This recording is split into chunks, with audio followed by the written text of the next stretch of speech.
Le monde grec à l'époque classique, de -500 à -323 avant Jésus-Christ, par Patrice Brun, chapitre 9, l'économie. Dans ce domaine, comme dans ce que nous avons déjà étudié, il est difficile d'isoler totalement la période classique, car il est bien entendu illusoire de croire en des bouleversements drastiques au début du 5e siècle. Il existe pourtant des évolutions antérieures lourdes de conséquences. La progression démographique, sensible dès le haut archaïsme, se poursuit en temps classique, malgré le nombre et l'ampleur des guerres qui n'ont donc eu que des conséquences marginales sur ce point. En d'autres termes, si le décor géographique n'a pas changé, l'arrière-plan humain, lui, se transforme petit à petit sous l'effet de cette poussée. Partout ailleurs, la continuité est frappante entre le monde grec archaïque et le monde grec classique, et il n'est pas nécessaire de rappeler par exemple les conditions naturelles, la terre, la mer, le climat, qui forment le socle de la plupart des activités économiques déjà présentes au VIe siècle. S'il semble indispensable de faire le point sur les différents secteurs économiques au 5e et au 4e siècle, au travers des sources, on insistera avant tout sur les transformations que l'on peut y déceler. De la même manière, il n'y a pas eu lieu de reprendre ici la question de l'apparition de la monnaie, mais de voir à la fois le développement de l'économie monétaire et ses conséquences. Enfin, parce qu'une analyse de ce type ne saurait être purement descriptive, il faudra poser les questions qui surgissent sur l'interprétation que l'on peut donner à cette économie grecque. Maintenant que s'apaise quelque peu le vieux débat entre primitivistes, qui la considèrent en priorité tournée vers les activités de subsistance, le surplus seul étant commercialisé, et les modernistes qui insistent sur les aspects les plus tournés vers les échanges, les plus modernes donc. L'arrière-plan démographique. En abordant cette question, au centre de bien des polémiques, depuis plus d'un siècle, il faut en priorité établir que les perspectives des Grecs n'étaient pas, dans ce domaine, exactement les mêmes que les nôtres. Non, les Grecs n'eussent très tôt compris l'intérêt de connaître avec quelque précision le nombre de citoyens. Au contraire, c'était une nécessité dès lors qu'il fallait organiser des expéditions militaires assorties de levées préalables de troupes. À Athènes, la citoyenneté étant au départ l'affaire d'édème où les jeunes citoyens étaient inscrits, il suffisait, si le besoin s'en faisait sentir, de demander les chiffres totaux de chacun d'entre eux. Il existait un registre, établi à partir des archives d'édème, sur lesquels étaient inscrits tous les citoyens astreints au service hoplitique, le Lexiarchikon. Grammatéion. C'est la raison pour laquelle Thucydide a été en mesure de donner les indications relatives précises des forces humaines de la cité en 431. 13 000 hoplites dans l'infanterie active, 16 000 affectés à la surveillance des longs murs et des frontières de l'Attique, 1200 cavaliers et 1600 archers. Il ne livre aucun chiffre pour les marins, se contentant de signaler qu'il y avait 300 trières en état de prendre la mer, ce qui ne signifie pas qu'elles pouvaient toutes le faire en même temps compte tenu du nombre élevé de matelots, 200 par navire, y compris l'infanterie de marine, soit 60 000 en tout, nécessaires. Si les 2 tiers seuls de ces navires étaient en activité simultanément, nous parvenons tout de même à 40 000 marins. Bien entendu, on ne peut de manière simpliste faire une addition de toutes ces catégories pour obtenir le total de citoyens athéniens vers 431. Il y avait ainsi des métèques et des étrangers ordinaires de cités alliées, dans le nombre que, ce soit parmi les hoplites ou parmi les marins. Mais le théâtre d'Aristophane, pour ne s'attacher qu'à lui, ne se comprend que si l'on présuppose l'écrasante supériorité numérique des citoyens sur les étrangers de toutes origines métèques ou alliés dans l'armée athénienne. Dans ces conditions, les différents savants ont admis que le chiffre de 50 000 devait être le strict minimum pour une population citoyenne, et la tendance actuelle est de pousser jusqu'à 60. Pour les métèques, le paiement par tous les domiciliés du métoïkion permettait, le cas échéant, d'apprécier leur nombre exact, mais nous n'avons aujourd'hui guère les moyens de le savoir, et moins encore celui des esclaves, dont on sait seulement qu'ils n'étaient pas minces. La seule précision numérique provient de Thucydide, qui affirme qu'en 413, 20 000 esclaves s'enfuirent de l'Attique devant l'invasion lacédémonienne. Fuyards en qui l'on a souvent voulu voir, mais sans preuve tangible, des mineurs de l'Orion. Si l'on prend encore en compte tous ceux qui travaillaient dans les ateliers de la ville, dans les exploitations agricoles de la campagne, les chiffres pouvaient enfler de manière considérable. En bref, la population totale de l'Attique, vers 431, devait se calculer en centaines de milliers. Les opérations de la guerre du Péloponnèse, et plus encore l'épidémie qui affecta la cité au début de celle-ci, taillèrent des coupes humaines insurmontables pour la démographie athénienne. Un relatif accord entre les chercheurs s'est instauré pour évaluer le nombre d'Athéniens à 30 000 environ pour l'ensemble du IVe siècle jusqu'en 322, puisque à ce moment, la création d'un cens a exclu de facto de la citoyenneté un fort nombre d'Athéniens. Entre 317 et 307, sous le régime de Démétrios, de Phalère, imposé par la Macédoine, un recensement fut organisé, visant pour la première fois, dans nos sources, à connaître non seulement le nombre de citoyens et de métèques, ce qui n'était pas très difficile pour les raisons que l'on vient de voir, mais aussi celui des esclaves. Les données livrées par ce recensement, 21 000 citoyens, 10 000 métèques, 400 000 oiketaï, assimilés aux esclaves, ont été en règle générale critiqués parce que le chiffre des esclaves paraissait trop important par rapport à ce que l'on imaginait pour Athènes de la fin du IVe siècle. Mais une ingénieuse hypothèse de R. Desca a permis de balayer cette méfiance à l'égard de la source qui nous a transmis ce renseignement. Les oiketaï ne désignent pas seulement les esclaves, mais l'ensemble des hommes et des femmes vivant dans le domaine, oikos, citoyens exceptés, qu'ils soient esclaves, certes, mais encore femmes ou enfants de citoyens. L'Attique, entre 317 et 307, regroupait donc à peu près 430 000 habitants, dont peut-être la moitié d'esclaves. Seule Athènes ouvre la possibilité d'estimer l'accroissement de la population. On a également pu constater que, si l'on devinait une forte diminution des homoioi à Sparte sur toute la période, il fallait mettre en avant des explications d'ordre politique, bien plus que démographique. Mais pour le reste du monde grec, avancer des chiffres, même approximatifs, relève de la gageure et aboutit en règle générale à une impasse. La recherche récente s'est engagée vers d'autres voies, en privilégiant l'étude des évolutions démographiques, phase de progression ou de régression, à partir des conclusions tirées de l'étude de l'emprise ou de la déprise humaine du sol. L'outil d'analyse, ce sont les prospections archéologiques menées depuis 2 décennies environ dans des zones très variées du monde grec, en Béotie, Argolide ou dans les Cyclades par exemple. L'intérêt des conclusions de ces études parallèles n'est pas dans les précisions auxquelles certains auteurs prétendent parvenir, mais dans la similitude des grandes tendances. Elles montrent en effet, avec des nuances et des formes différentes, selon les sites, que l'occupation du sol est maximale dans une période qui irait de 375 à 275, contrairement à ce que l'on a pu observer dans l'Attique, où de telles recherches n'ont pas abouti aux mêmes conclusions. Elles s'accordent sur un habitat relativement dense, qui n'avait jusqu'alors jamais été atteint, et qui, pour certaines régions comme les Cyclades, ne devait plus l'être avant le XIXe siècle. Tout cela signifie que nous sommes alors en présence d'un acmé démographique, dont on doit penser qu'elle s'appuie sur des bases antérieures solides, au 5e siècle. Ce qui ne veut pas dire que les Grecs de ce temps raisonnaient en termes malthuséens de maximum démographique à ne pas dépasser, ni qu'ils imaginaient avoir atteint une sorte de trop-plein humain. La conclusion est d'importance pour l'économie de la Grèce à l'époque classique.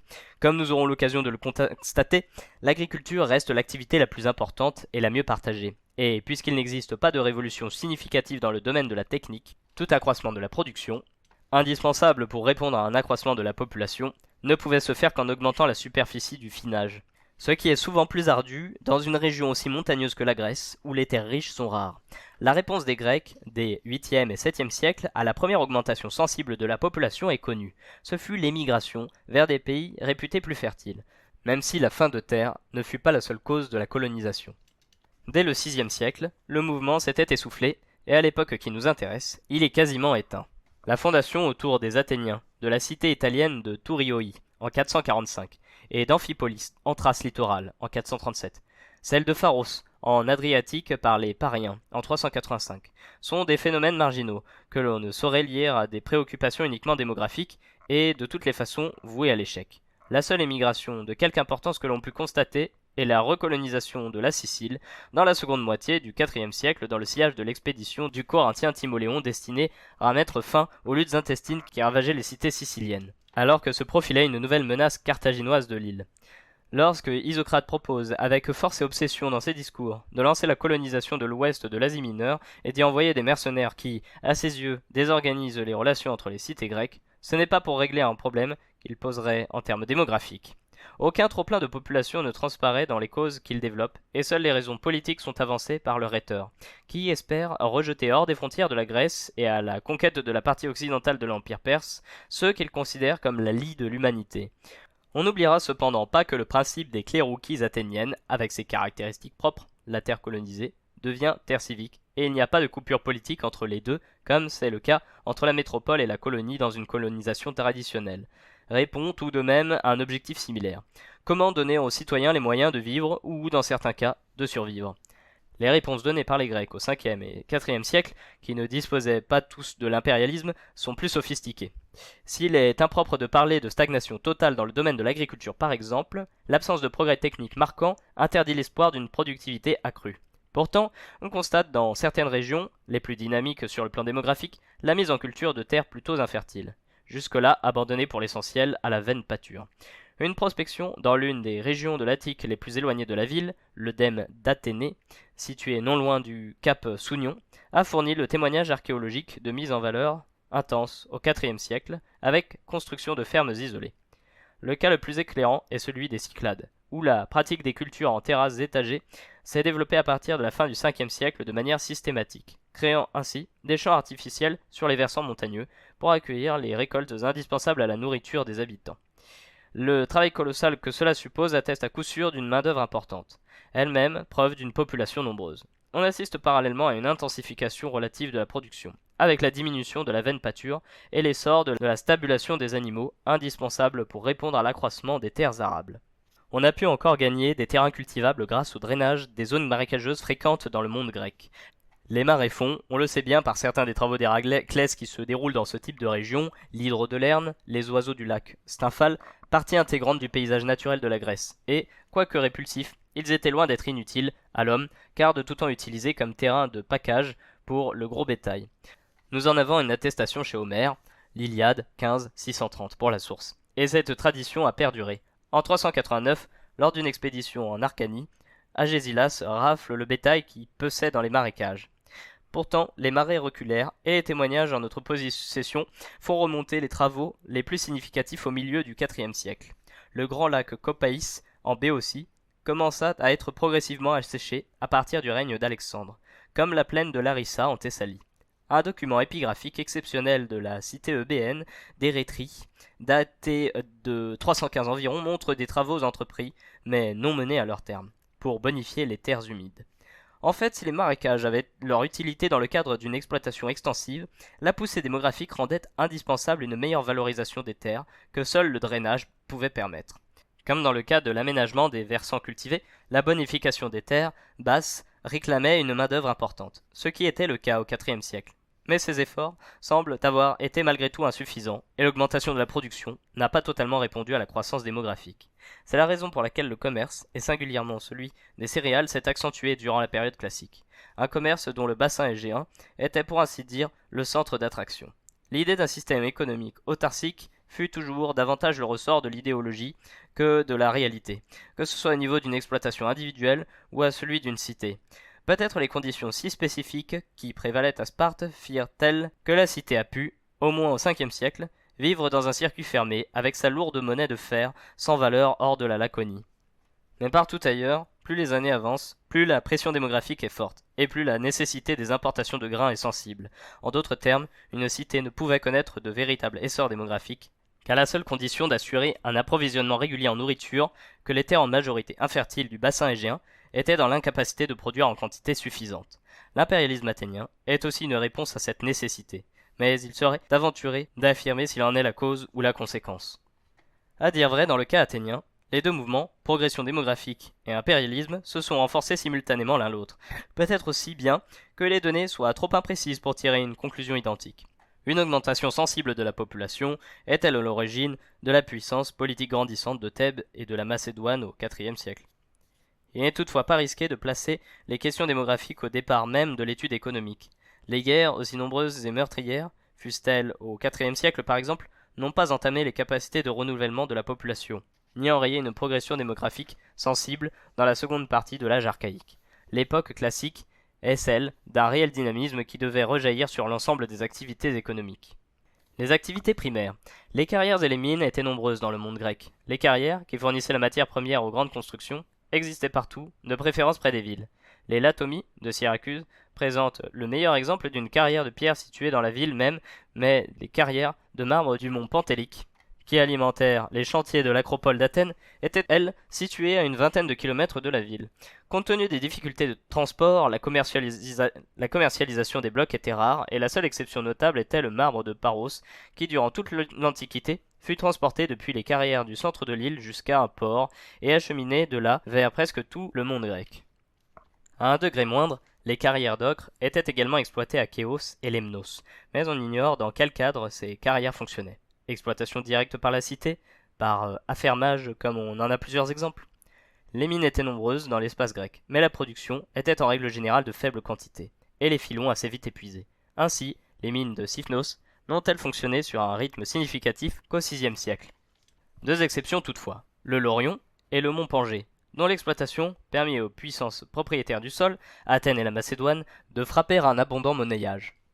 Au Laurion, région située au sud-est de l'Attique, non loin du cap Sounion, on découvrit en 483 un filon de plomb argentifère dont la richesse fut à l'origine de la marine athénienne dans un premier temps, de la prospérité monétaire de la cité ensuite, et ce, durant toute l'époque classique.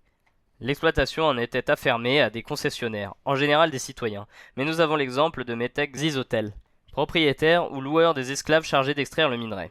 Les comptes des magistrats qui mettaient en vente les fermes, les polettes, ont été particulièrement conservés et fournissent des renseignements de grande qualité sur les travaux nécessaires à l'exploitation et sur les fermiers eux-mêmes, dans Impérialisme et démocratie, numéro 121, pour la source. Faute de documents, il y a moins à dire sur l'exploitation en Thrace, des mines d'or et d'argent du mont Pangée, dont Philippe s'empara. L'ancienne Crénide fut débaptisée et appelée Philippe. Elles aussi abondantes et qui assurèrent au roi des revenus importants. Toutefois, comme on l'a préalablement établi, l'agriculture demeurait la principale activité économique, celle qui mobilisait la main-d'œuvre la plus nombreuse, et les techniques employées ne paraissaient pas avoir connu de bouleversements, même si l'on décèle quelques évolutions. En ce qui concerne les céréales, produites en culture sèche, l'arère en bois tracté par une paire de bœufs est utilisé partout. L'usage de l'engrais, fumure ou engrais vert, se limite aux quelques productions horticoles. En règle générale, l'irrigation est limitée aux terres basses, les plus aisées, bien entendu, à arroser. Si des exemples littéraires et archéologiques de techniques d'irrigation sont attestés surtout pour le IVe siècle, il est difficile d'affirmer qu'il s'agit là d'une vraie nouveauté, car nous savons par un fragment de la poétesse Sappho qu'elle était pratiquée dès le VIe siècle, dans une île comme Lesbos, et il n'est pas jusqu'à Homère qui n'y fasse allusion. Il est possible néanmoins que, dans la perspective de la mise en valeur de terres difficiles, l'irrigation ait été développée dans la période. Dans sa cité idéale, Platon l'estime naturelle, et des auteurs tels que Xénophon ou Théophraste y font allusion. Il n'était toutefois pas question de la voir se développer dans une grande échelle en raison de la faible pluviométrie de la région égéenne. Ainsi, un extrait tiré du corpus démosthénien signale au détour d'une phrase que, cette année-là, 362-361, la terre ne produisit rien, et, vous le savez, l'eau manqua dans les puits, au point qu'il ne vint même pas de légumes dans les jardins. Seules les productions horticoles bénéficiaient donc d'apports artificiels d'eau, mais en tout état de cause, il ne faut pas oublier que des productions méditerranéennes très exigeantes en eau et symboliques de la cuisine grecque actuelle, telles que la tomate ou l'aubergine, étaient inconnues des Grecs de l'Antiquité. On ne négligera pas toutefois, sauf à vouloir se limiter à une région trop étroite, les fortes différences climatiques, notamment en ce qui concerne la pluviométrie, pouvant varier de 1 à 4 entre les Cyclades d'un côté, les îles Ioniennes et le nord de l'Égée de l'autre. On le voit même si l'on évoque à nouveau l'apparition à l'époque classique de cultures étagères dans des régions montagneuses ou l'essor de la technique du drainage des terres humides, si l'on signale encore l'introduction de deux plantes fourragères, le cytise et la luzerne, qui allaient petit à petit permettre le développement de la stabulation du bétail, il est difficile de parler de progrès significatifs susceptibles de transformer les conditions de la production agricole à l'époque classique. Par conséquent, l'agriculture traditionnelle, que l'on a coutume de surnommer la trilogie méditerranéenne, céréales, vignes, oliviers, continue de dominer très largement à notre période, et il n'est guère nécessaire d'y insister, quand bien même on la relativisera un peu en raison de la grande variété des productions annexes. Qu'il suffise simplement de souligner que les Grecs considéraient ces trois productions à ce point essentielles et partie intégrante de leur vie, qu'elles étaient toutes reliées à des mythes fondateurs. Déméter avait donné aux hommes le blé, Dionysos la vigne et Athéna l'olivier. Même si certaines parties du monde grec étaient réputées pour la qualité de leurs produits, il ne semble pas qu'il y ait une volonté de spécialisation à outrance. Le prix très élevé des vins de Lesbos ou de Tassos par exemple, la supériorité reconnue de l'huile de l'Attique ou du fromage des Cyclades, s'ils ont souvent incité les agriculteurs de ces régions à travailler ces produits réclamés par une certaine clientèle, ne les ont jamais incités à se tourner vers une monoculture. Il fallut attendre l'emprise de Rome sur la Grèce, à partir du IIe siècle avant notre ère, pour voir de telles tendances se faire jour, et encore avec lenteur.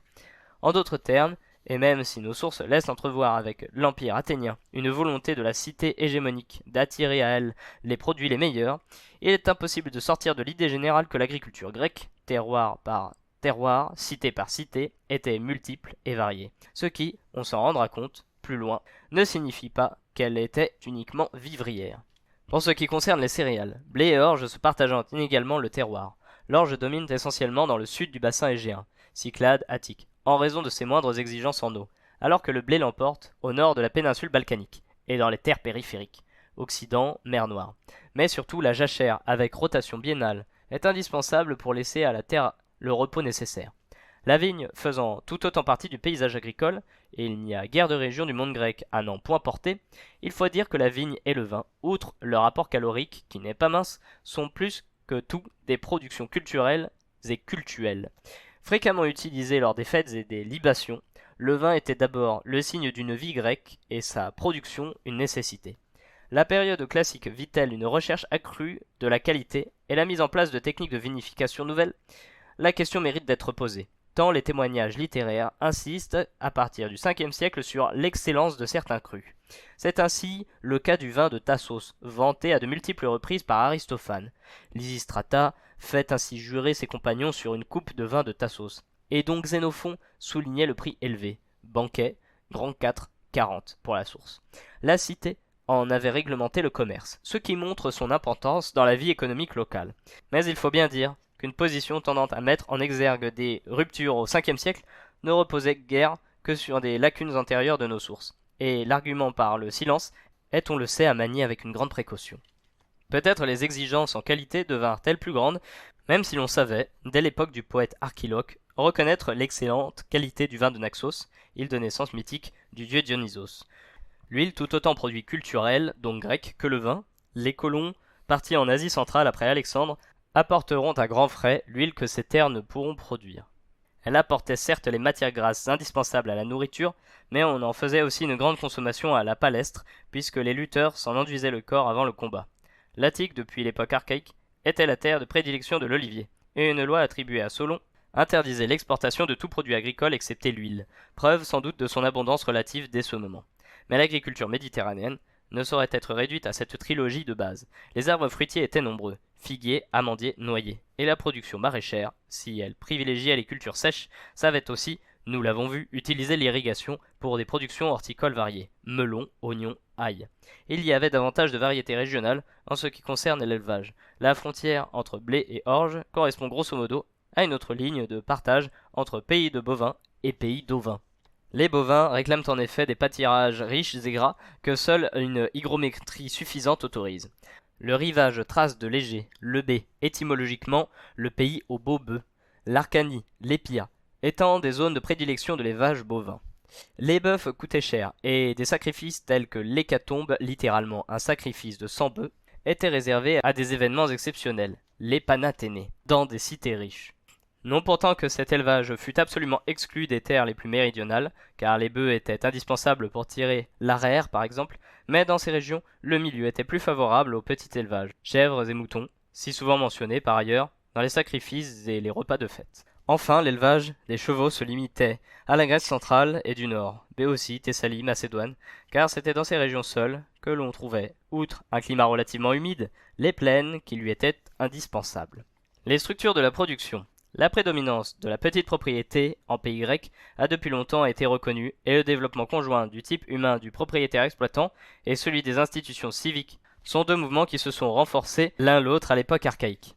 Ce modèle est valable encore pour l'époque classique, même si à nouveau nous devons déplorer que les seuls exemples à notre disposition ou presque se rapportent à l'Attique. D'entrée de jeu, disons qu'il n'est pas question d'avancer des chiffres précis, encore moins des chiffres moyens de superficie. Les seuls renseignements que nous puissions utiliser concernent en réalité non la superficie, mais le périmètre de quelques propriétés, ce qui rend très hasardeux toute extrapolation. L'on peut toutefois considérer que nous devons parler en hectares, en général moins de 10, plus qu'en dizaines d'hectares, au moins pour la Grèce égéenne, car la situation paraît très différente en Occident.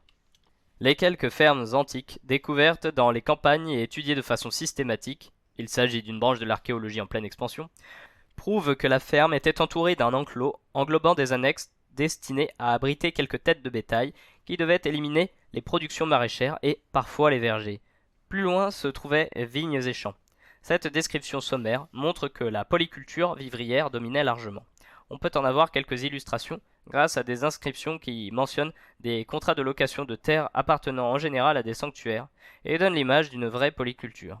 Ainsi, le contrat d'une terre située au nord de l'Attique, datant de 339-338, nous dit « Le preneur cultivera selon les prescriptions suivantes. En labourant la terre par assolement biennal, il sèmera les bandes intercalaires en blé et en orge, la moitié de la moitié en légumineuses, et il laissera immédiatement le reste de la terre en jachère. Il piochera les vignes 2 fois par an, Une année, il les butera au pied, l'autre année, il creusera tout autour du pied, et il traitera de la même manière les autres arbres fruitiers. Il échalassera les vignes, les jeunes plants, avant qu'ils se développent, les anciens quand il voudra. Le preneur habitera la maison qui se trouve sur ce témenos et la remettra lorsqu'il quittera le témenos, couverte et en bon état, comme il l'aura reçue. Il laissera sur le terrain toute la production de paille ainsi que le fumier, et tous les échalas dont il se sert. Il plantera les rangées d'arbres fruitiers. Il plantera aussi 12 plants de figuier chaque année, et le nombre de plants d'oliviers que lui indiqueront les bailleurs. Pétrakos, le dème de Ramonte, Athènes, 1999, tome 2, numéro 180 pour la source. Céréaliculture avec assolement légumineuse en culture sèche, vignes, oliviers, arbres fruitiers, fumier, qui suppose un cheptel propriété du locataire, raison pour laquelle il n'est pas mentionné. Nous avons là une exploitation presque modèle. Il semble établi également qu'un artisan rural existait dans le cadre de l'exploitation, oikos. Si l'on peut en exclure la poterie ou la métallurgie, qui nécessitaient des compétences, un matériel et du temps incompatibles avec une autre profession, le tissage était réalisé par les femmes. Cela mène à se pencher sur la main-d'œuvre travaillant à la ferme. La possession de la terre était un privilège réservé aux citoyens, et les cas de faire valoir direct les plus nombreux, la propriété, étaient d'essence familiale. Un père et le cas échéant ses fils assuraient la mise en valeur de la terre. Pour ce que nous pouvons en déduire des allusions littéraires, il y avait des esclaves en petit nombre, parfois un seul, pour aider aux travaux ou pour remplacer le maître de maison lorsque celui-ci vaquait à ses devoirs civiques.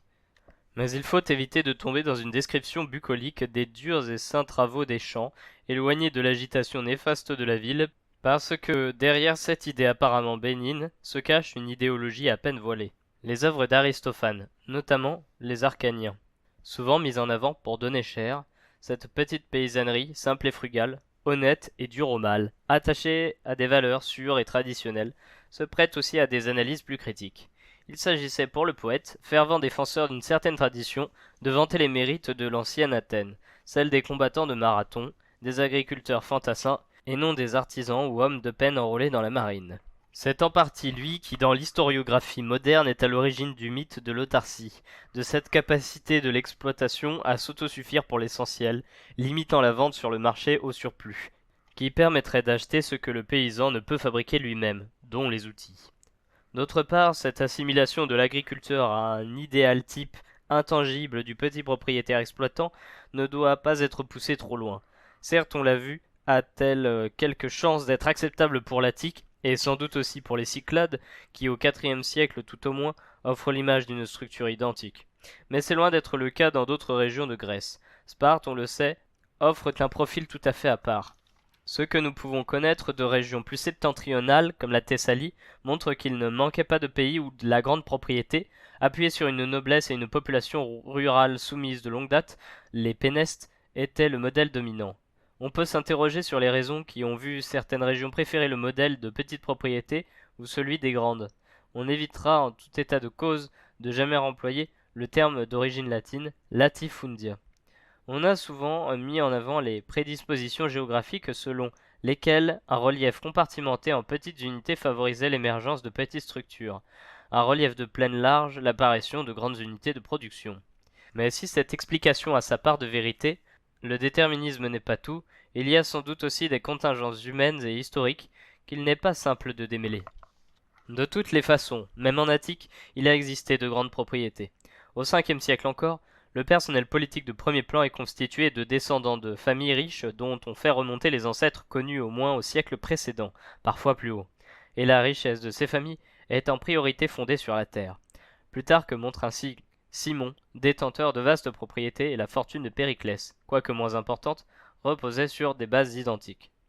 Sans avoir les moyens de le chiffrer, il faut admettre que de telles exploitations employaient aussi une main-d'œuvre servile importante. Peut-on déceler une évolution dans la période étudiée ? Longtemps a prévalu l'idée d'une concentration progressive de la terre au IVe siècle, avec l'effritement des positions de la petite paysannerie et l'émergence de propriétés plus vastes. Cette théorie s'est partiellement appuyée sur la situation à Sparte, dont on a vu les fortes particularités. Mais il faut bien dire qu'elle ne repose pas sur grand-chose pour Athènes, sinon qu'on l'imaginait concomitante à l'impression de crise, qui aurait été celle de la cité et de la grecque dans son ensemble au IVe siècle. En tout état de cause, et s'il est possible d'en mesurer la portée politique, on remarquera que les grands hommes politiques du IVe siècle ne sont en rien de grands propriétaires, et il est possible que cette influence politique déclinante ait eu des origines d'ordre économique.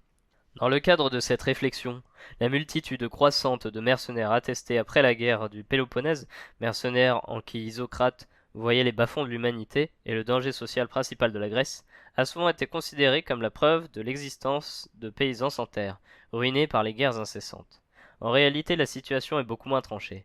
D'abord parce que rien ne permet de croire que les mercenaires avaient pour origine sociale les seuls agriculteurs, et rien n'autorise à conclure que le mercenariat lui-même illustrerait une quelconque crise dans les campagnes grecques. Ensuite, et surtout serait-on tenté de dire, toutes les découvertes en archéologie rurale montrent que le nombre de fermes à l'habitat permanent augmente en ce IVe siècle, ce qui infirme l'hypothèse d'une concentration massive de la propriété en un nombre réduit de mains.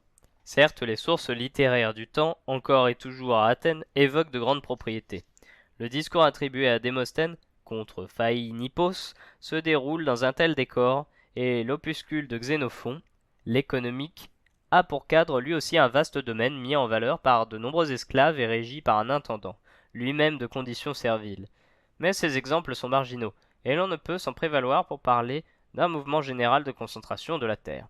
Qu'une telle tendance puisse se manifester dans certaines cités, on pense en premier lieu à Sparte, est indéniable, mais on a vu que l'évolution y dépendait de considérations avant tout politiques et spécifiques à la cité. Dans les rares cas où des documents épigraphiques qui par essence privilégient l'élite socio-économique de la cité, permettent d'entrevoir la situation socio-économique du monde agricole, on pense à des textes issus de quelques Cyclades, tels Ténos ou Cartaïa de Chéos, le modèle dominant est celui de familles relativement aisées, mais trop nombreuses sur l'espace réduit des îles pour que l'on puisse parler de véritables oligarchies terriennes. Le monde de l'artisanat.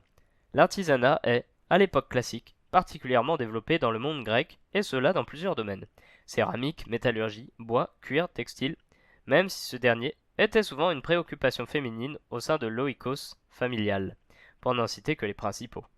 Inutile d'insister à nouveau sur le fait que c'est d'abord pour Athènes que nous collectons le plus de renseignements, mais il convient de remarquer que c'était sans doute cette cité qui, à l'époque considérée, avait l'activité artisanale la plus intense.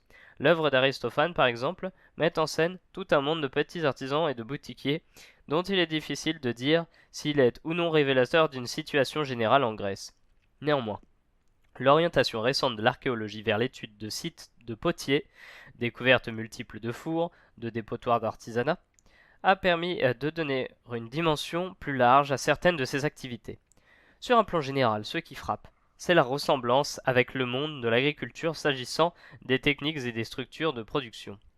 Sur le plan technique, en effet, il ne semble pas y avoir, durant la période classique, de révolution susceptible de modifier les bases de la fabrication de la céramique, et dans le secteur de la charpente navale, par exemple, l'on sait que le navire de guerre typique des Grecs, la trière, fait son apparition au moins dans le siècle précédent. Le style de décoration même des vases attiques, le style dit à figure rouge, s'impose au détriment du style à figure noire dans le troisième quart du VIe siècle.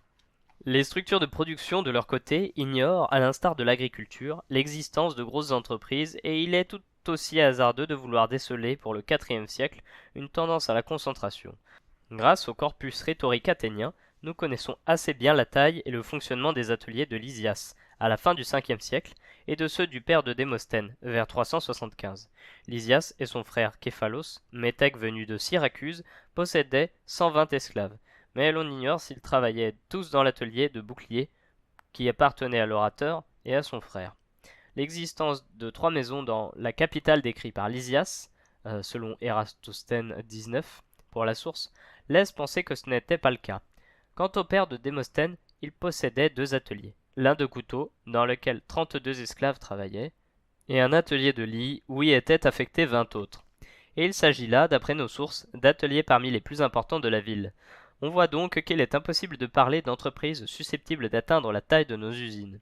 Et même lorsqu'un Athénien comme Nicias, considéré comme l'un des plus riches de la ville, disposait de 1000 esclaves, il se contentait de les louer à des concessionnaires des mines du Laurion, ce qui lui rapportait une obole par jour et par tête. sans avoir le souci de les faire travailler pour lui-même. Si le statut de métèque de Lysias peut expliquer l'absence de propriété terrienne dans le cadre de la famille, encore que la possession de maisons laisse à penser que Lysias avait, dès avant 403, le bénéfice de l'enctésis, on ne peut en dire autant d'un Nicias ou d'un Démosthène. Ce qui fait la richesse de ces gens-là, c'est le capital mobilier, dont les esclaves, souvent spécialisés dans une tâche complexe, représentent une partie essentielle, et des liquidités impressionnantes. Lysias, encore lui, précise que les 30, durant leur chasse aux ennemis de l'oligarchie, lui ont confisqué 3 talents, sans doute monnayés, soit près de 80 kilos de métal précieux, 400 statères, monnaie d'électrum, alliage d'or et d'argent, 2 cysiques et 100 darics d'or. Quant au père de Démosthène, il laissait à sa mort, entre l'argent en caisse et divers dépôts ou prêts bancaires, plus de 4 talents d'argent. L'exemple de Nicias illustre à sa façon les modifications qui ont lieu à la seconde partie du 5e siècle. Aux familles d'aristocrates terriens tenant le haut du pavé dans la cité, tant d'un point de vue économique que politique, représenté par Périclès ou Simon, succède un autre genre d'hommes riches et influents, dont la fortune est faite avant tout d'un capital humain sous forme d'esclaves, que l'on loue, comme Nicias, ou que l'on fait travailler dans ses ateliers, comme Lysias ou Démosthène. Les chefs du peuple qui se succédèrent à la Pnyx, après la mort de Périclès, appartiennent presque tous à cette nouvelle noblesse d'atelier. Cléon possède une tannerie, Hyperbolos est propriétaire d'une fabrique de lampes, Cléo fonde un atelier de luth. Il est remarquable de constater que ce sont les premières années de la guerre du Péloponnèse qui voient l'émergence de ce nouveau type de riche, que des traditionnalistes comme Aristophane auront tôt fait d'assimiler à de nouveaux riches. Mais il n'est pas question de laisser croire en une cause directe de cause à effet. C'est progressivement, de toute évidence, que ces changements ont eu lieu. L'on ne saurait suivre le poète comique en imaginant que ces nouveaux maîtres de la cité sortaient à peine de la pauvreté. À preuve, la situation de Cléophon, dont on a vu, par des ostracas découverts à son nom, qu'il était le fils de Cléipidès, stratège au début de la guerre. Il est intéressant de remarquer que la place éminente des propriétaires d'ateliers ou d'entreprises commerciales allait se maintenir au IVe siècle. Des hommes comme Démosthène ou Démade étaient issus de ce milieu. Cette émergence de dirigeants politiques athéniens venus de l'artisanat, pour autant qu'on puisse apprécier la situation dans les autres cités, semble être tout à fait originale. Les grandes cités grecques du temps paraissaient toujours tenues par des hommes venus de l'aristocratie terrienne. C'est une évidence pour Sparte, où les travaux manuels étaient interdits aux citoyens et réservés aux périèques. À Thèbes, Pélopidas, par exemple, était l'héritier de l'une des 2 grandes familles nobles de la cité. Mais il faut ajouter de suite que l'on ignore tout de la situation réelle des centaines d'autres cités. Compte tenu des nécessités économiques, la fabrication d'amphores, d'outils métalliques, de navires le cas échéant, laisse supposer une forte population artisane. Cependant, si l'on doit, dans ce domaine au moins, parler d'exception athénienne, c'est bien parce que les artisans étaient particulièrement nombreux dans la ville et par conséquent leur spécialisation bien plus avancée qu'ailleurs. Xénophon le soulignait en ces termes.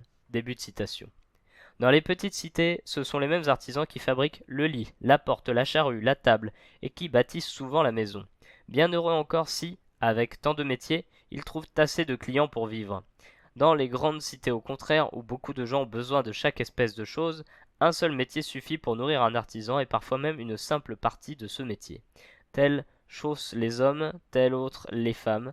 Il arrive même qu'ils trouvent à vivre en se bornant l'un à coudre le cuir, l'autre à le découper, un autre en assemblant les pièces. Xénophon, Cyropédie 8, 2, 5 pour la source. Le quartier du Céramique abritait ainsi une grande concentration de potiers. Numériquement important encore étaient les forgerons et, plus généralement, les artisans du métal, bronze, cuivre et fer. Le temple d'Héphaïstos, construit dans la seconde moitié du 5e siècle, en même temps que le Parthénon sur le Kolonos Agoraios, qui surplombe l'agora, était orné des statues en bronze d'Héphaïstos, le dieu des forgerons, et d'Athéna Eurganée, patronne des artisans. Quant aux métiers du bois, on sait qu'ils étaient fort actifs au Pirée, où les constructions navales ne connurent pratiquement aucun temps mort entre les années 480 et l'extrême fin de notre période.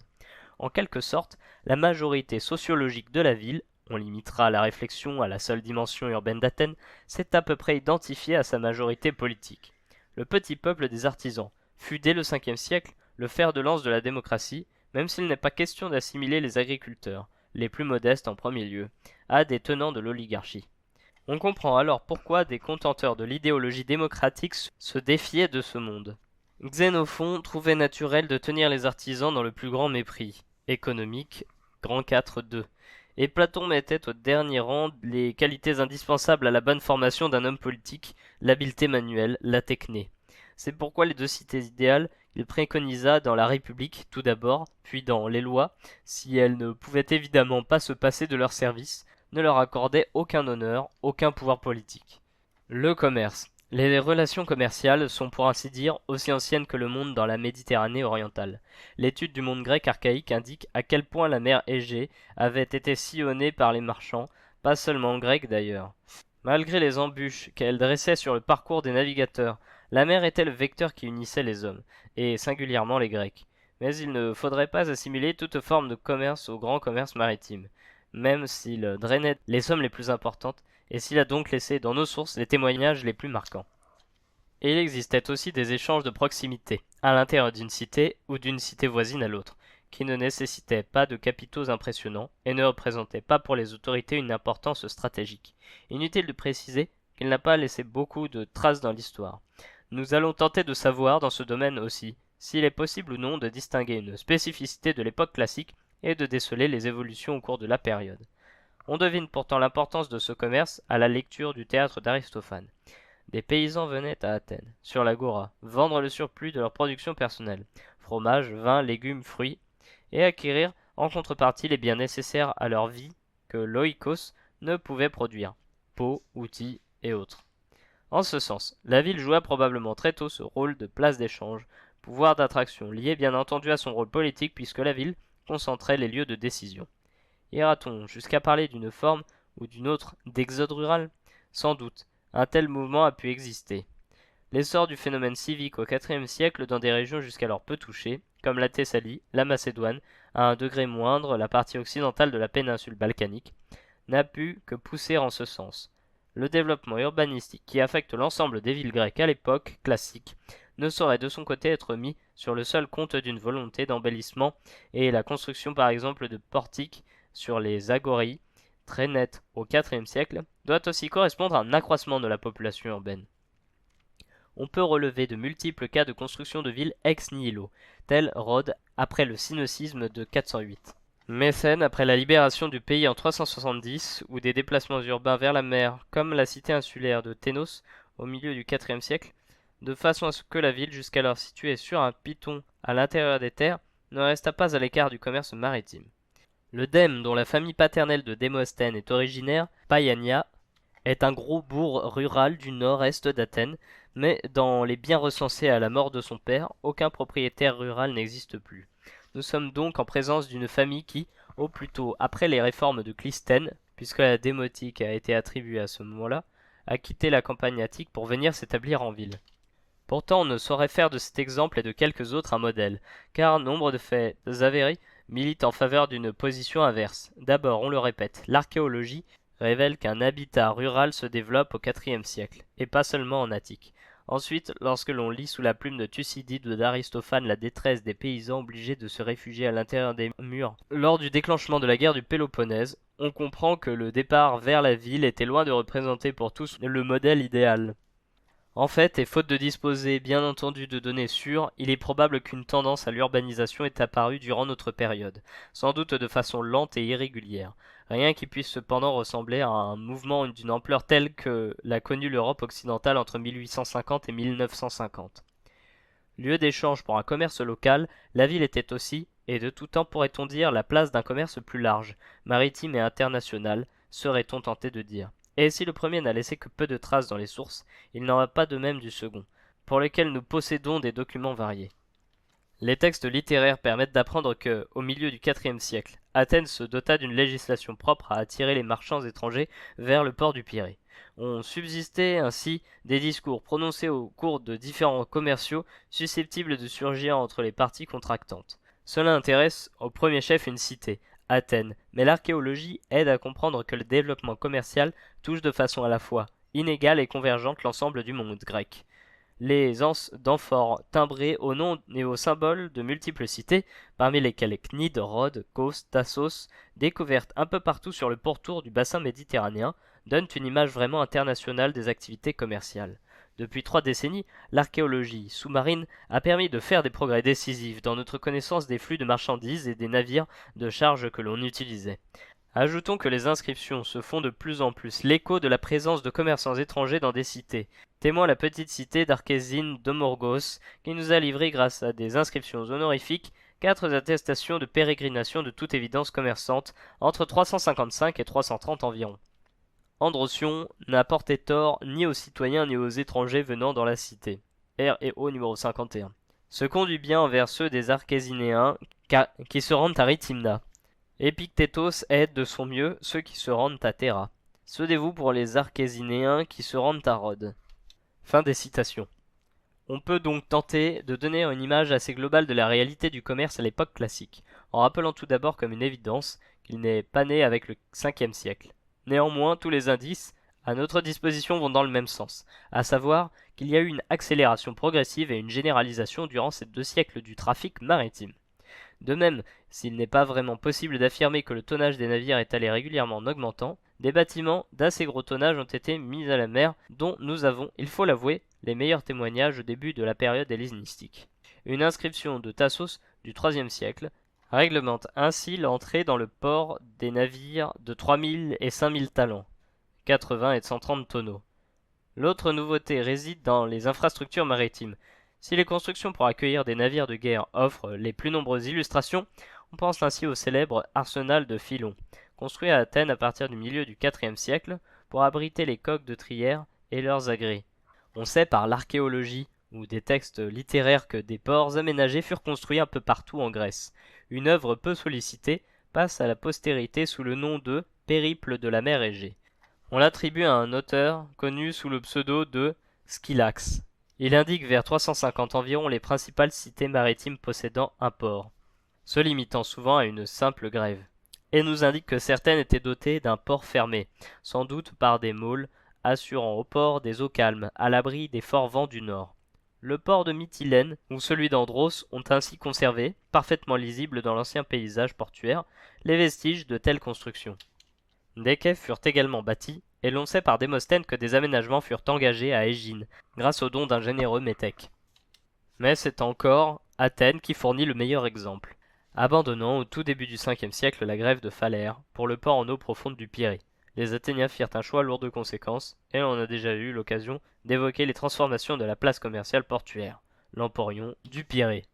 D'abord port de guerre fortifié à l'époque de Thémistocle, il prit un tournant commercial décisif avec le développement de l'Empire athénien au 5e siècle et la liaison port-ville des Longs Murs. 3 ports furent aménagés. Le grand port, ou Kantaros au nord, ceux de Zéa et de Munichi au sud, de la petite presqu'île s'avançant dans la mer que forme le Pirée. En même temps, le port de guerre devenait une ville, sorte de terre ex nihilo, selon un plan en damier imaginé par l'architecte ionien Hippodamos de Milet, à l'époque de Thémistocle, largement conservé dans la topographie actuelle de la ville. La disparition de l'hégémonie athénienne sur l'Égée, ou plutôt sa transformation progressive au cours du IVe siècle, donna un essor inattendu au Pirée. Sous le règne d'Alexandre, protégé par la Pax Macedonica, qui assurait la sûreté des mers, l'Emporion devint en quelque sorte le centre redistributeur de la Grèce. Mais sous cette prospérité réelle, des transformations se mirent peu à peu en place, avec l'émergence de Rhodes comme place de commerce. Quand bien même le rôle majeur de cette île, parfaitement située à l'entrée de la mer Égée, pour faire le lien avec la Méditerranée orientale plus que jamais ouverte au commerce grec après les conquêtes d'Alexandre, date avant tout de l'époque hellénistique. Il est remarquable de constater que l'orateur athénien Lycurgue décrit en 330 les Rhodiens, parcourant le monde entier pour leurs affaires.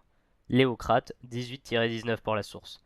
Ce qui montre que c'est dans la seconde moitié du IVe siècle que l'île a réellement pris son essor commercial. Quant à Délos, qui devient à la basse époque hellénistique l'emporion de l'ensemble de la Méditerranée orientale, elle n'est, même au IVe siècle, qu'au balbutiement d'un rôle commercial pour l'instant limité aux seules îles voisines. Qu'il y ait un fort accroissement du commerce maritime à l'époque classique est une certitude, même si nous ne pouvons pas préciser davantage. Ignorant bien des choses du commerce archaïque, il est difficile de dire s'il y a eu de grandes modifications dans la nature des produits échangés. Mais lorsque l'on voit les marchandises qui entrent en mer Égée et qui en sortent, on constate que les cités grecques fonctionnent à égal des pays développés d'aujourd'hui, important des matériaux bruts, métaux notamment l'étain, bois, céréales et esclaves, exportant des produits transformés, vin, huile, céramique. Parmi les produits importés, il faut évidemment faire une place toute particulière aux céréales. Même s'il s'agit d'une question que nous avons abordée plus haut à propos de l'agriculture, les importations massives pour une cité comme Athènes, peut-être nulles pour Sparte, étaient rendues nécessaires. On l'a vu par la distorsion entre les capacités productives de l'Attique et les bouches à nourrir. Il faut pourtant avouer, encore une fois, qu'à l'exception de quelques très rares cas, les exemples dont on peut exciper proviennent d'Athènes. Les cléroukies mises en place pendant la Ligue de Délos n'avaient pas pour seule raison d'évacuer un trop-plein de population sans terre, mais un document épigraphique récemment publié parle du grain produit à Lemnos, Imbros et Skyros, montrant ainsi que ces îles, qui restèrent des cléroukies au IVe siècle, étaient en grande partie ensemencées de céréales, expédiées en priorité vers Athènes. Impérialisme et démocratie numéro 95 pour la source. Mais comme cela était loin d'être suffisant, l'Attique ne produisait, vers 350, qu'environ la moitié de ce qui était indispensable à la ville. Le Pirée devint progressivement, dès l'époque de Thémistocle, un centre majeur d'importation de céréales, et si tous les bateaux qui sillonnaient l'Égée ne transportaient pas uniquement du blé, c'était là un trafic essentiel. L'Égypte, la Sicile, les plaines d'Ukraine formaient les régions exportatrices majeures pour le bassin égéen, et une bonne partie de la politique extérieure d'Athènes s'explique pendant ces 2 siècles par l'impérieux besoin de nourrir une population très supérieure à ce que l'Attique seul pouvait faire. Pour limiter les exemples, on se contentera d'évoquer les relations diplomatiques intenses que les Athéniens nouèrent avec les souverains du royaume du Bosphore cimérien, l'actuelle Crimée, pour s'assurer d'un approvisionnement régulier. Les considérants d'un décret honorifique voté en l'honneur de ces rois sont révélateurs de l'origine de ces relations amicales. Début de citation. À propos de la lettre envoyée par Spartokos à Périssadès et du rapport fait par les ambassadeurs venus de leur part, qu'il leur soit répondu que le peuple des Athéniens accorde l'éloge à Spartokos et Périssadès parce qu'ils sont hommes de bien, qu'ils promettent au peuple des Athéniens de veiller à l'exportation du blé, comme leur père le faisait, et d'assister le peuple en tout ce dont il aura besoin. Impérialisme et démocratie numéro 95, 1, 8-16. Un texte de Démosthène, Leptine, 31-32, confirme que les Athéniens au milieu du IVe siècle importaient quelques 800 000 médines de blé, soit plus de 400 000 hectolitres ou 30 000 tonnes, dont la moitié provenait du royaume du Bosphore cimérien. Dans ces conditions, le contrôle des détroits, et surtout celui de l'Hellespont, était dans l'esprit des autorités athéniennes tout à fait essentiel. Ce n'est pas un hasard si la ville la plus importante de l'Hellespont, Sestos, était surnommée la planche à pain du Pirée.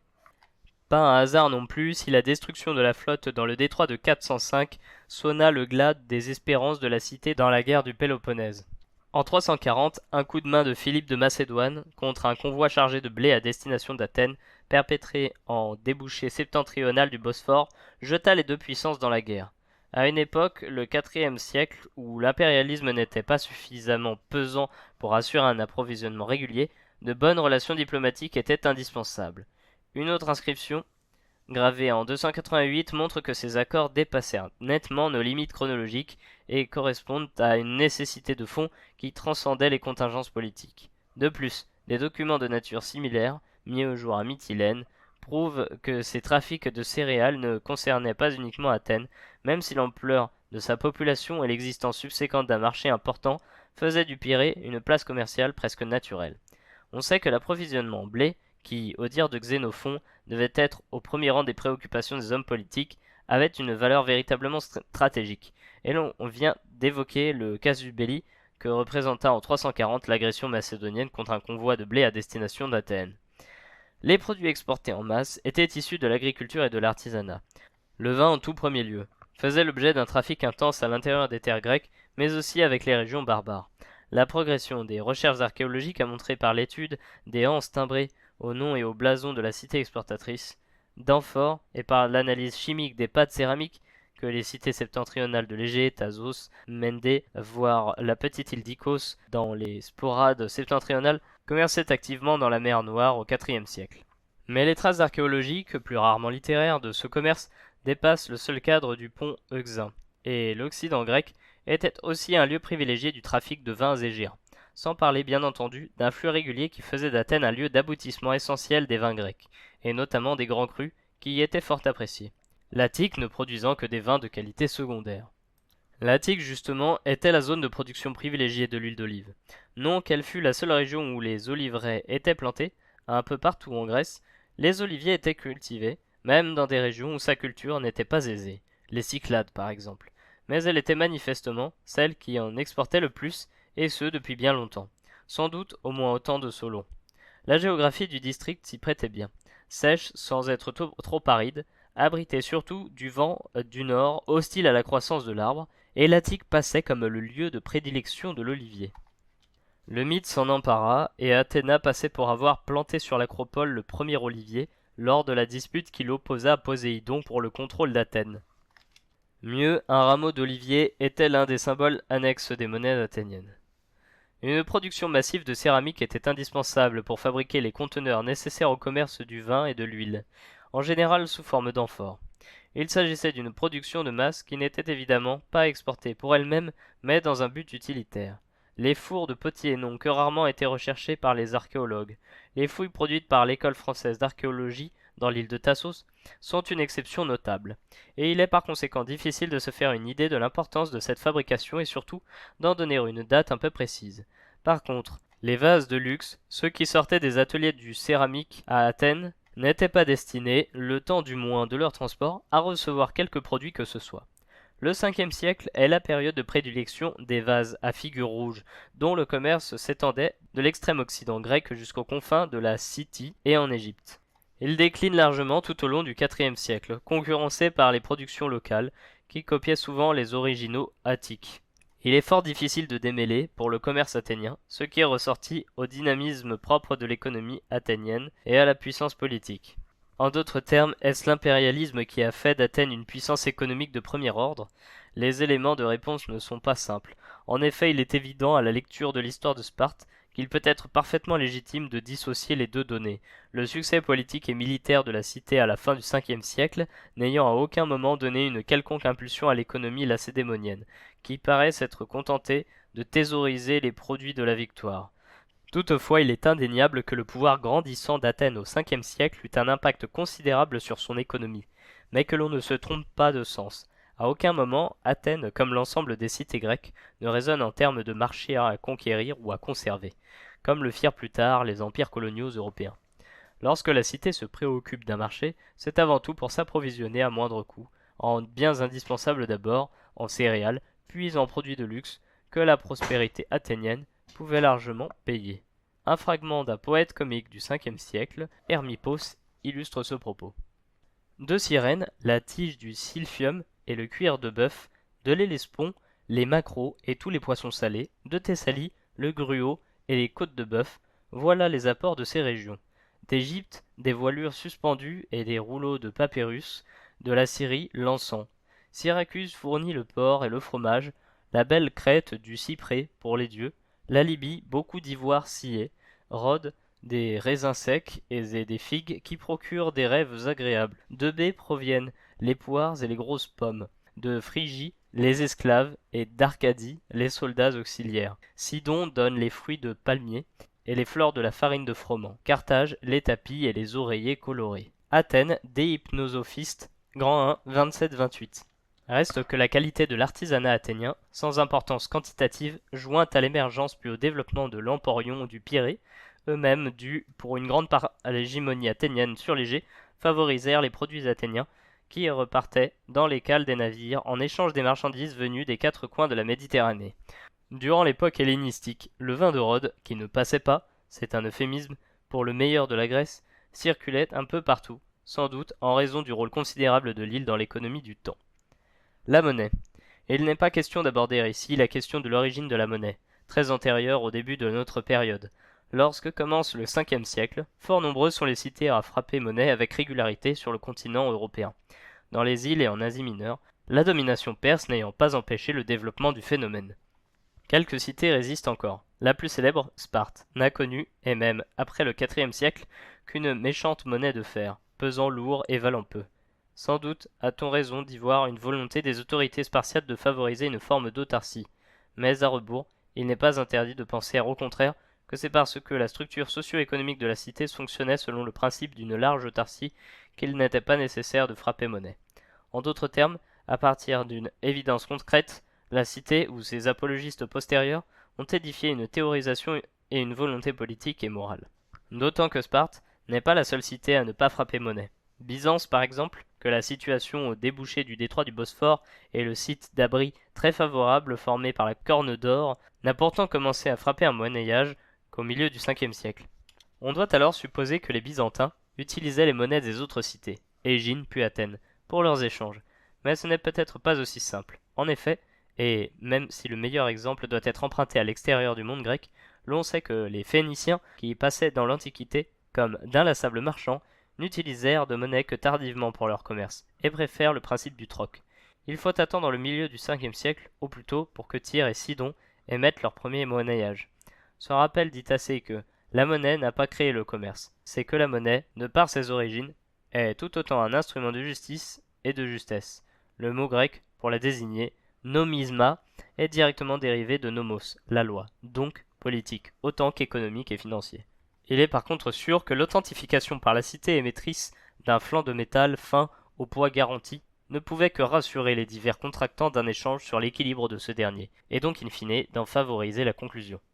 Héritage des origines du monnayage, il y eut durant l'époque classique essentiellement deux étalons différents qui cohabitèrent. L'étalon éginétique dominant dans le Péloponnèse, en Grèce centrale et dans les Cyclades, prenait pour base une drachme de 6,1 g. L'étalon attique, avec une drachme de 4,3 g, outre Athènes bien entendu, était utilisé en Grèce du Nord, en Eubée, d'où le nom d'Attico-Euboïque, sous lequel il est parfois connu, et en Sicile. Le rôle grandissant d'Athènes dans le monde grec fit que l'étalon attique, sans faire disparaître son concurrent, s'imposa peu à peu.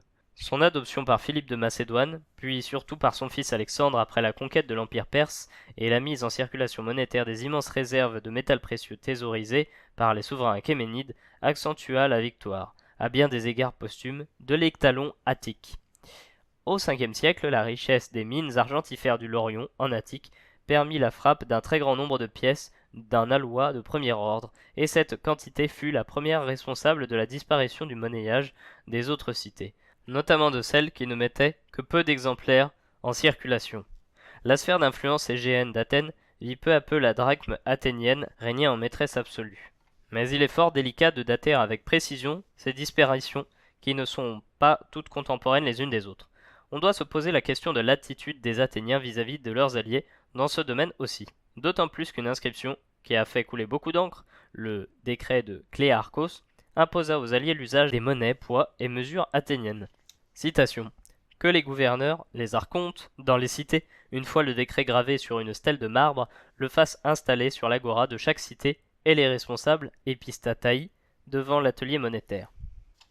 Que les Athéniens les y obligent, même s'ils ne le veulent pas. Que le héros envoyé exige de ce que les Athéniens ordonnent. Que le secrétaire du conseil fasse ajouter au serment prêté par le conseil ceci. Si quelqu'un frappe de la monnaie d'argent dans les cités, alliés, et n'emploie ni les monnaies, ni les poids, ni les mesures des Athéniens, et fait usage des monnaies, mesures et poids étrangers, je le punirai et le condamnerai, selon les clauses du décret précédent que Cléarchos a proposé. Impérialisme et démocratie numéro 18. Les ateliers monétaires, encore en activité, devaient donc être fermés, et les monnaies d'argent, encore en circulation, converties après leur fonte en monnaie athénienne. En fait, seules les cités frappant des monnaies en électrum, alliage d'or et d'argent, échappaient à ces mesures. Décret brutal dont la datation est encore mal assurée, années 450-445 pour certains, postérieur au déclenchement de la guerre du Péloponnèse pour d'autres. L'on a déjà évoqué en son temps cette délicate question qui peut modifier, selon la datation pour laquelle on opte, la perception de l'Empire d'Athènes. Par nature impérialiste et agressive, dans le cas d'un décret gravé vers 445, contrainte à durcir sa politique dans celui d'un décret contemporain de la guerre du Péloponnèse, disons toutefois que la recherche, ces dernières années, a tendance à préférer la date basse, mais il n'est pas nécessaire de dater ce texte des environs de 445 pour se persuader de la dimension impérialiste d'Athènes. D'autres documents l'attestent assez. Il est difficile d'apprécier le degré de monétarisation. On entendra par là l'intensité des échanges en numéraire du monde grec classique. Il s'agit là de problèmes délicats à résoudre, surtout si l'on cherche une réponse globale. L'idée d'un processus qui croît au fur et à mesure que l'on avance dans l'époque classique est acceptable.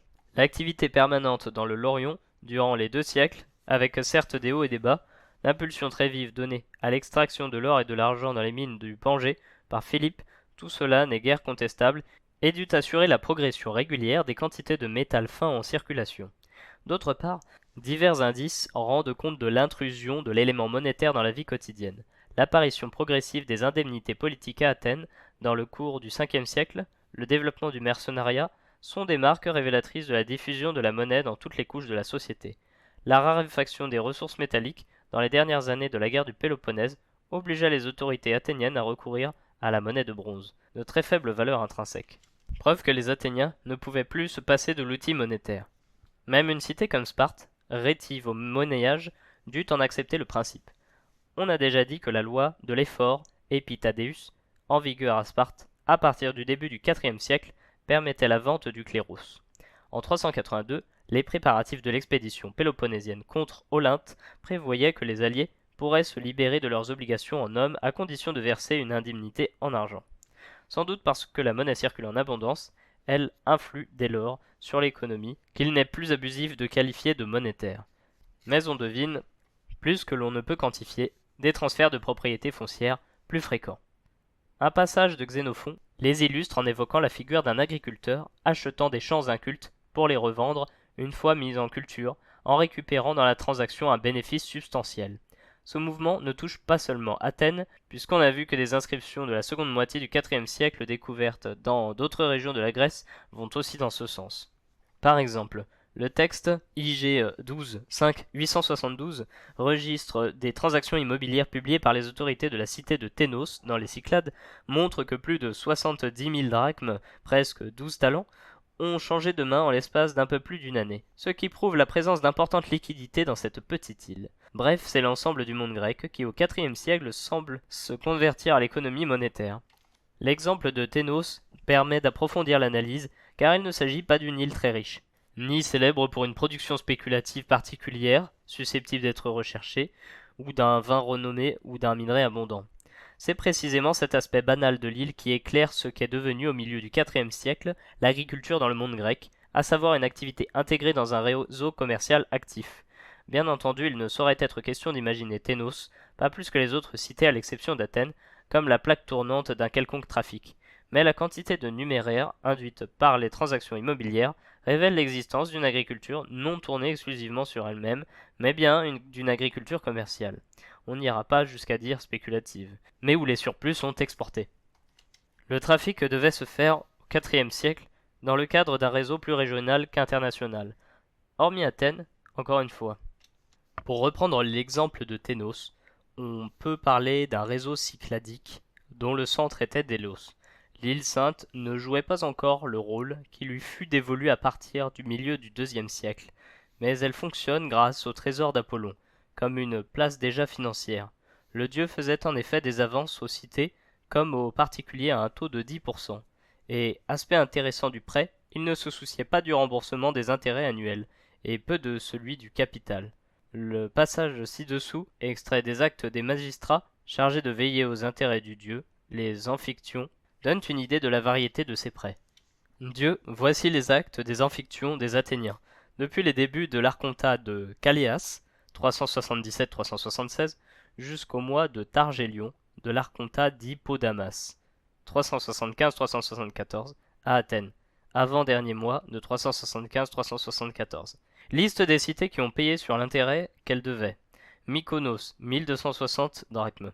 Syros, 2300. Ténos, 1 talent. Kéos, 5472 drachmes. 4 OB et demi. Séphiros, 1600 drachmes. Siphnos, 3190 drachmes. 4 OB. Los, 800 drachmes. Paros, 2970 drachmes. Oiné, d'Icaros, 4000 drachmes.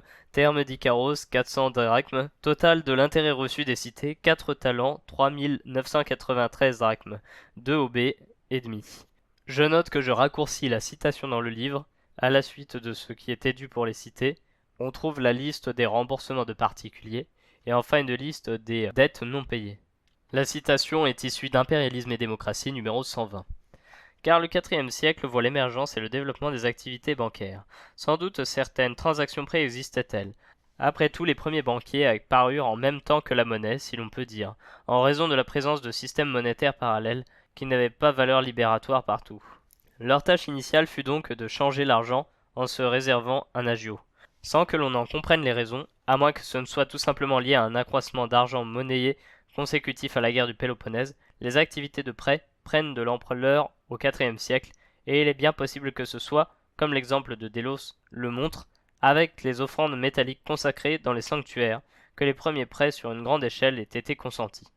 Il ne faut pas oublier que les ponctions opérées par les Athéniens durant la guerre du Péloponnèse au trésor d'Athéna étaient, dans leur esprit, des prêts accordés par la déesse que l'on rembourserait une fois la paix revenue.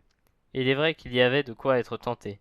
Un passage fameux de Thucydide montre Périclès décrivant les immenses richesses entreposées sur l'Acropole en 431, grand 2, 13, et qui s'élevaient à 6000 talents monnayés, soit plus de 150 tonnes d'argent.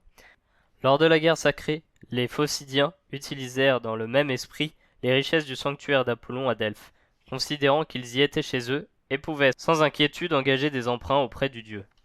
Les adversaires firent passer ces emprunts pour des exactions et donc des pillages, puisqu'ils ne reconnaissaient pas aux Phocidiens le contrôle de Delphes, ce qui ne change rien à l'esprit qui y réside. Dans la première moitié du IVe siècle, de véritables banques privées apparaissent, et c'est toujours à Athènes que nous en avons les traces les mieux documentées. Dans les années 370, l'établissement de Pasion était déjà réputé. Pasion, esclave à l'origine, fut affranchi et devint par la suite, en raison des dépenses qu'il accepta de faire pour le salut de la cité, citoyen athénien. Trajectoire extraordinaire à bien des égards impensable, qu'il partagea toutefois avec un de ses anciens esclaves, son affranchi lui aussi, puis son fils adoptif et héritier, qui accéda comme lui à la citoyenneté. Ce que nous savons de cette banque élargit très largement le spectre des activités antérieures du simple change. Certes, celui-ci se poursuit, mais les prêts à des particuliers ne sont pas rares. Un discours du corpus démosthénien, le contre Timothée, évoque des dettes contractées par le stratège athénien auprès de la banque de Pasion. Il montre aussi qu'existaient des livres de compte ainsi que des opérations de remise de fonds à des tiers pour le compte d'un client. Toute technique, on le voit, déjà élaborée. D'autres discours évoquent la pratique de lettres de change payables ailleurs qu'à Athènes, formant ce que l'on peut appeler des succursales. Les prêts à la grosse formaient une part importante des activités des banques, même si l'on apprend de temps à autre que de simples particuliers pouvaient aussi avancer des fonds. C'est le cas dans l'affaire Plaidée, en 323, contre Dionysodoros, et de multiples différends étaient toujours susceptibles de se dresser entre les parties contractantes. Les plaidoyers civils de Démosthène fournissent des exemples de ces procès qui encombraient les cours athéniennes à un tel point que, vers 350, de nouvelles règles juridiques furent établies pour assurer une issue rapide à ces affaires, les emporicae dicae, affaires commerciales. Lorsque l'on fait le bilan de toutes ces réflexions, on devine qu'il est un peu vain de nier la dimension commerciale de l'économie grecque. Longtemps a prévalu une image primitiviste, qui mettait en exergue les caractérisations traditionnelles des économies civiques, insistant sur des productions vivrières et limitant le commerce au seul surplus qu'agriculture et artisanat étaient susceptibles de produire, la ville étant plus un centre de consommation qu'un centre de production. Ce fut la thèse défendue principalement par M. E. Finlay dans son ouvrage The Ancient Economy en 1973, qui reprenait les idées de Hazebrock en 1933 et portait la critique aux idées modernistes avancées par Rostovtsev dans un livre fondamental, The Social and Economic History of the Hellenistic World en 1941. Sans doute l'ouvrage s'intéressait-il avant tout à la période postérieure, mais une vaste introduction d'une centaine de pages consacrée au IVe siècle prouve bien que dans son esprit, il fallait chercher les origines de ce modernisme plus haut dans le temps. Rostovtsev pointait les aspects novateurs de l'économie antique, soulignant ainsi les investissements opérés dans les moyens de production et mettant en valeur l'indiscutable accroissement du commerce. On comprend comment la problématique marxiste s'inséra dans cette analyse, y ajoutant ses idées spécifiques d'opposition entre gouvernants et gouvernés, bourgeoisie naissante et classe laborieuse. Après des décennies de disputes acharnées, force est de constater que le débat a aujourd'hui baissé en intensité et qu'il a su prendre en compte les vraies particularités des temps antiques.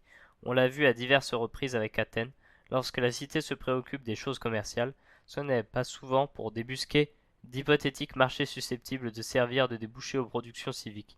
C'est avant tout pour assurer les importations nécessaires à la vie ou survie de la communauté. D'autre part, quand on la connaît, l'organisation des finances montre que l'on ne saurait parler de réflexion embryonnaire. À présent, ainsi que l'a montré le récent travail d'Alain Bresson, le débat porte davantage sur la notion de rationalité économique des systèmes de production et d'échange dans le cadre de la cité grecque. La perception de l'Eisphora athénienne, cet impôt de guerre dont nous avons déjà parlé, était ainsi réalisé à partir de la déclaration de biens, timéma, des citoyens et métèques imposables et, au IVe siècle, la collecte en était assurée au sein de regroupements fiscaux, les simoris. De même pour la triérarchie, la sophistication de son mode de taxation a atteint au IVe siècle un niveau déjà appréciable. La loi de Périandre en 358 assujettissait 1200 contribuables à la liturgie dans un système complexe de simoris triérarchiques. Dans un cas comme dans l'autre, le but est d'assurer des rentrées fiscales abondantes et rapides. Et dans toutes les cités, la perception de taxes indirectes sur les marchandises à l'entrée et à la sortie, en général un cinquantième ad valorem, que ce soit par des magistrats ou au moyen de fermes concédées aux plus offrants, allait dans le même sens. Et il serait illusoire dans ces conditions de masquer l'aspect marchand du modèle de la cité, marqué par le contrôle très strict de la cité sur les relations avec l'extérieur, que l'on peut assimiler avec toute la prudence nécessaire à une politique économique.